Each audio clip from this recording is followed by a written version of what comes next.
Hello friends, welcome back to my channel. আশা করছি আপনারা খুব খুব খুব ভালো আছেন, আর আমিও খুব ভালো আছি এই গরমে। আর আজকে হচ্ছে গিয়ে রামনবমী, 6ই এপ্রিল, আমার ভাইয়ের জন্মদিন। চলুন, তো এই মাত্র আমি আঁকিয়ে উঠলাম, ওর গিফট নিয়ে এসেছি কালকে কিনে। আর যেহেতু আজকে রামনবমী, তো আজকে বাড়িতে ওর জন্য সমস্ত নিরামিষ রান্নাবান্না হয়েছে এবং ও খুব লাকি। মানে আমি এটাই ওকে বলছিলাম যে আজকে এমন একটা শুভ দিন, রামনবমী, আর তোর জন্মদিনটা ঠিক একই দিনে পড়েছে, তো খুব খুব ভালো দিন এটা। চলুন ওর জন্মদিনের কেকটা দেখাই।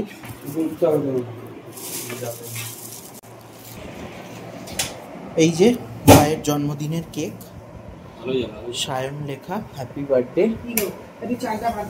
এবার কেক কাটিং হবে। আর এদিকে এই যে দিদা, প্রায় অনেক দিন পর আমাদের ওপরে উঠেছে। এরকমই একটা রবিবারে খেয়ে দিয়ে নিচে নেবে, হাঁটু ভেঙেছিল, হ্যাঁ সুমনার সাথে ইয়ার্কি করে, বিশ্বকর্মা পুজোর আগের রবিবার, তারপরে হাঁটু ভেঙে নিচে নেমেছে। বিশ্বকর্মা পুজোর দুদিন আগে, একদিন আগে। তো এখন হাঁটু ঠিক করে সিঁড়িতে উঠেছে, তাই তো?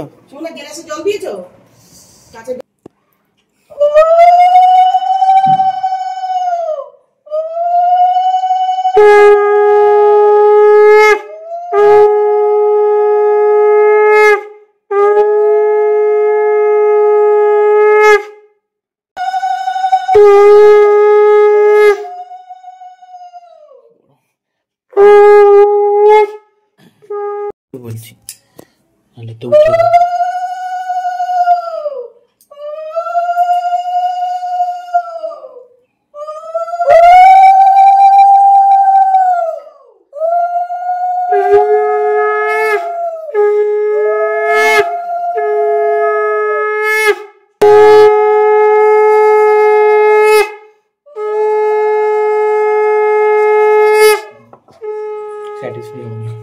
স্যাটিসফাই হবে না।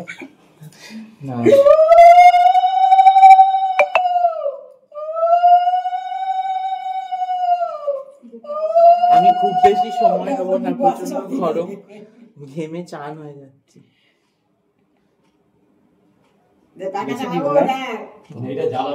দাঁড়া, তুই নড়ছিস কেন?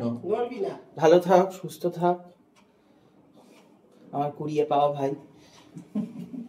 চলো এবার কেকটা। Happy birthday to you, happy birthday to you, happy birthday dear Sayan, happy birthday to you, happy birthday. মোমবাতিটা নেবা উইশ করে। হ্যাঁ জ্বললো তো, খিদে পেয়ে গেছে। চলো, এই যে সায়নের জন্মদিনের আজকে নিরামিষ ভোজ, ভাত, সব রকম ভাজা, মুগের ডাল, পালং শাক, ফুলকপি আলুর রসা, এঁচোড় চিংড়ি বলছি, এঁচোড় আলু, পায়েস, 5 রকম মিষ্টি। কালকে হবে আমিষ ভোজ, তাই তো? চলুন, খাওয়া দাওয়া সমস্ত কিছু কমপ্লিট, এবার যাব আবার আঁকাতে। বাইরে রোদ দেখুন, কাঠ ফাটা রোদ, মানে আমি এই রোদে যে যাব কি করে ভাবছি। এই দেখুন, যাই হোক আঁকাতে তো যেতেই হবে। আর আজকের ব্লগটা এটুকুই থাকছে। কালকে সায়নের জন্মদিনের আমিষ ভোজ রান্না হবে, তো সেখান থেকে আবার ব্লগটা শুরু করে দুদিনের ব্লগকে অ্যাড করে দেবো, কেমন? চলুন। আর এখানে আমার এক ছাত্র আমাকে এই গিফটটা দিয়েছে, বোতল। ওরা ঘুরতে গিয়েছিল পুরীতে, তো সেখান থেকে এই গিফটটা আমাকে দিয়েছে। থ্যাংক ইউ রুদ্র। চলুন থাক, এটা খুব পছন্দ হয়েছে, আমি খুলেছিলাম, সেম দেখতে বোতল। চলুন একটু বসে এবার। পরের দিন অফিস থেকে চলে এসেছি। আজকে রাতের রান্নাবান্নার দায়িত্ব সম্পূর্ণ আমার হাতে মা দিয়ে দিয়েছে। আর এদিকে বাবা আর মা বাজার গিয়েছিল, চিংড়ি মাছ এনেছে, একদম বড় গলদা চিংড়ি। তো সেই বড় গলদা চিংড়িগুলো অনেক আনাতে আমি খানিকটা আজকে রাতের জন্য নিয়ে নিলাম, আর বাকিটা নুন মাখিয়ে ফ্রিজে রেখে দেবো। ওদিকে খাসির মাংস সেদ্ধ হচ্ছে, আর এদিকে চিংড়ির খোসাটা আমি ভালো করে ছাড়িয়ে ধুয়ে নেবো, কারণ এই চিংড়ির কাঠিটা ঢুকিয়ে দিয়েছে এবং খোসা সমেতই অনেকে রান্না করে, কিন্তু আমার ঠিক ভাল লাগে না। ওই খেতে বসে খোসা ছাড়াবো এমনটা ঠিক ভালো লাগে না, তাই জন্য ভালো করে ধুয়ে খোসাটা ছাড়িয়ে নেব। এই যে প্রেসারে সিটি দেওয়া হচ্ছে। তো আপনারা অনেকেই ভাববেন যে আমার জন্মদিন, সুমনার জন্মদিন এবং আমাদের অ্যানিভার্সারি রেস্টুরেন্টে রাত্রের খাবারটা সেলিব্রেট করেছিলাম, আমার ভাইয়েরটা বাড়িতে এভাবে হচ্ছে কেন? এমন কিছুই না, বুঝলেন। রবিবার জন্মদিনটা যেহেতু সেলিব্রেট করতে পারিনি, আর এদিকে ওরও কাজবাজ রয়েছে, তাই বললো বাড়িতেই ভালোভাবে রান্না কর, বাড়িতেই তৃপ্তি করে খাবো। এই যে চিংড়ি মাছের মালাইকারি করবার জন্য স্পেশাল যে উপকরণটি, নারকেলকে কুড়িয়ে গরম জলে একটুখানি ভিজিয়ে রাখবো, জলটা ঠান্ডা হয়ে গেলেই মিক্সিতে বেটে নেবো, তাতেই নারকেল দুধ একদম তৈরি। চিংড়ি মাছের মালাইকারি করবার জন্য যে উপকরণটি একদম বেস্ট লাগবেই।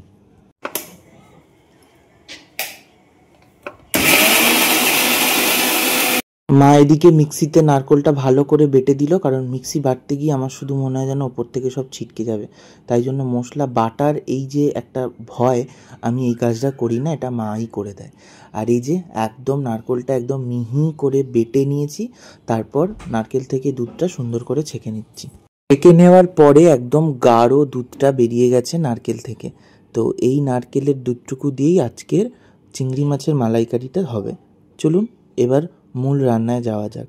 কড়াইয়ে তেল দিয়ে দিয়েছি, তেলটা গরম হোক, গরম হবার সাথে সাথেই দিয়ে দেবো চিংড়ি মাছগুলো।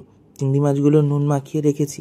দাঁড়ান আগে চিমনিটা অন করি, নাহলে এক্ষুনি সারা রান্নাঘর ধোঁয়া দেওয়া হয়ে যাবে আর আমার মা চেঁচাবে।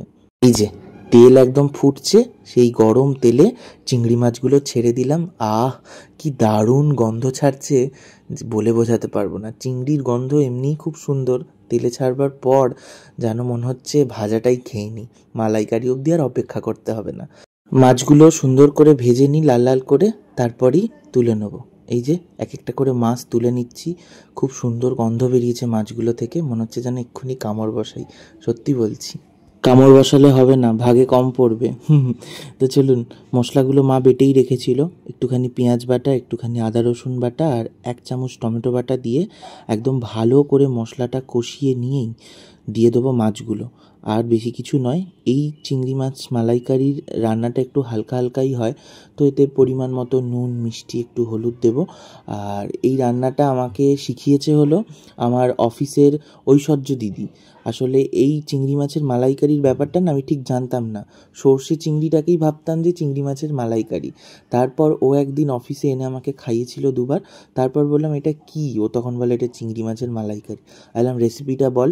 ও খুব সুন্দর করে হালকা করে চটজলদি করে ফেলে, তো সেই জন্যই এতটা সুন্দর হয়।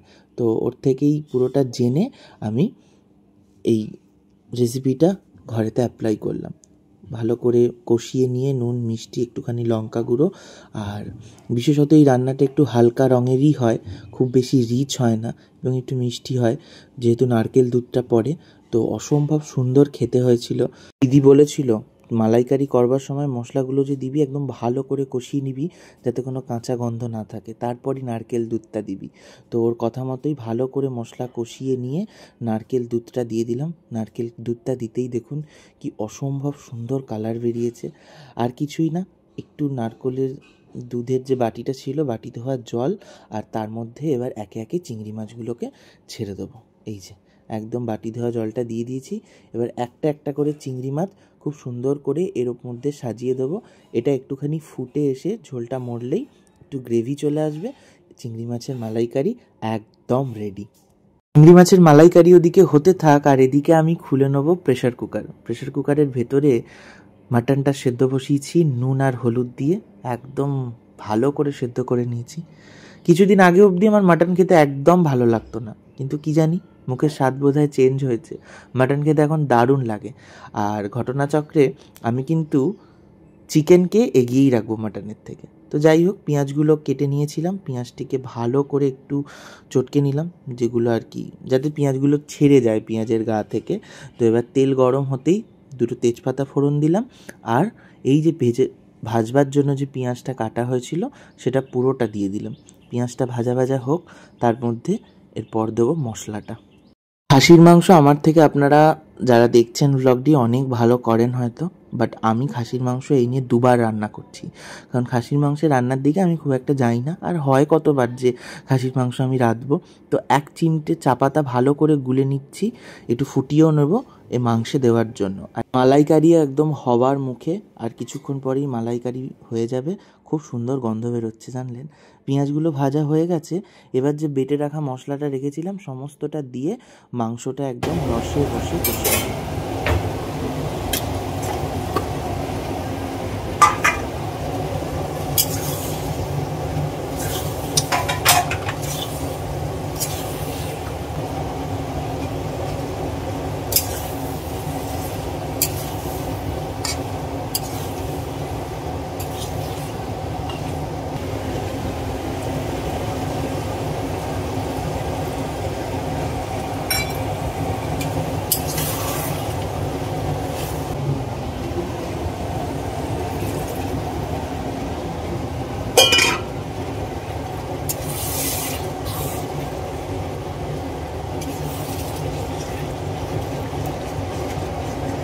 এই যে চিংড়ি মাছের মালাইকারিটা যেমন দেখতে হয়েছে তেমন খেতেও হয়েছে, অপূর্ব সুন্দর। আর এই যে মাংস আমার একদম রেডি, নুন মিষ্টি ঝাল একদম অপূর্ব খেতে হয়েছে। আমি একটু চেখে দেখলাম। আর এই নামানোর ব্যাপারটা আমি একদম পারি না সাঁড়াশি ছাড়া, আর সাঁড়াশিতে তো এতটা ধরাও যাবে না, তাই জন্য মা খুব সুন্দর করে একবারে চাগিয়ে থালায় ঢেলে দিল। কি অপূর্ব সুন্দর রং হয়েছে দেখুন। আমি কিন্তু এতে তেল একদম অল্প দিয়েছি, যেহেতু রাতের খাবার। আর এই যে দিদার জন্য তুলে নিয়েছি এক বাটি, কারণ দিদা খাসির মাংস খেতে খুবই ভালোবাসে। চলুন দিয়ে আসি দিদাকে, এরপর ভাইয়ের খাবারটা ভালো করে সাজিয়ে ওকে বেড়ে দিই। বাঙালি মধ্যবিত্ত বাড়িতে প্রত্যেক দিন আমরা যে থালায় খাই, আজকে যার জন্মদিন সে সেই থালা থেকে বিরত থাকবে। একটু ভালো কাঁচের থালা যেগুলো তোলা থাকে কোনো অকেশনের জন্য, সেই থালাগুলো বার করেই ওকে দেওয়া হচ্ছে। আগেকার সময় কাঁসারের থালা, পিতলের থালা এ সমস্ত কিছু থাকতো, এখন সেসব চাল উঠে গিয়ে এরকম লাউপালার সেট বাঙালির ঘরে ঘরে। তাও মধ্যবিত্ত বাঙালির কাছে বিশেষ একটি অকেশনের দিনেই আমরা থালাগুলোকে এইভাবে সাজিয়ে প্রেজেন্ট করি। তো আমাদের বাড়িতেও সেটার অন্যথা নেই। লাউপালার সেট 3-4টে থাকলেও আমরা ব্যবহার করি আমাদের বিশেষ বিশেষ দিনে, বাকি দিনগুলো স্টিলের থালা থেকেই কাটিয়ে দিই। এরই নাম তো মধ্যবিত্ত বাঙালি বলুন, যেগুলো মানুষের সাথে সবসময় আষ্টে পৃষ্ঠে জড়িয়ে। খুব সুন্দর করে পরিবেশন করে দিয়েছি, আর দেখতে লাগছে দেখুন যেন একটা মিকি মাউস। মিকি মাউসের বড় থালাটা মুখ, আর ওই দিকে দুটো কান। আমি ওকে বললাম, এবার খা রে, তুই খাওয়ার পর আমরা সবাই খাওয়াটা শুরু করব, আর খেয়ে দে বল খাওয়াটা মানে রান্নাটা কেমন হয়েছে। খাওয়াটা তো ভালো হবেই আমি বুঝতে পারছি। চলুন, ও ভালো একটা রিভিউ দিয়েছে, এরপর খাওয়া দাওয়াটা আমি শুরু করি। আর এখানে সবাই খেতে বসে পড়েছে, আর এই যে এরপর আমি খাচ্ছি। কি বলি বলুন তো, স্যান্ডো গেঞ্জি পরে আছি তাই, নাহলে কলারটা একবার চাগিয়েই নিতাম। আমি রান্নাটা কিন্তু মন্দ করি না, এটা বাড়ির লোক সবাই বলে। চিংড়ি মাছের মালাইকারি দিয়ে এত সুন্দর একটি রাতের রান্না, উফ, মনে একটা অসম্ভব তৃপ্তি জাগলো। আর এই যে গন্ধলেবু চটকে ওই যে সেদ্ধ করতে দিয়েছিলাম যে রসুন, সেই রসুনকে ভালো করে ভাতের সাথে চটকে নিয়ে খাসির মাংসের এই এক গ্রাস মুখে তুলতেই মনে হলো, আহা, আমি এত সুন্দর রান্না করি যার বলার কথা নয়। সত্যি কিন্তু রান্নাগুলো খুবই অপূর্ব হয়েছে, এবং একদম ঠিকঠাক রাতের জন্য। আর এবং সবাই, সকলে, বাবা মা ভাই বউ সবাই প্রশংসা করেছে যে রান্নাটা খুবই ভালো হয়েছে, রান্নাগুলো খুবই ভালো হয়েছে। চলুন, এই যে দেখতেই পেলেন রসুনটা ভালো করে চটকে নিলাম, একদম জিভে জল চলে আসছে যখন ব্লগটা এডিট করছি। যাই হোক, আজকের ব্লগ এইটুকুই। দেখা হবে খুব শিগগিরই নতুন আরেকটি ব্লগে।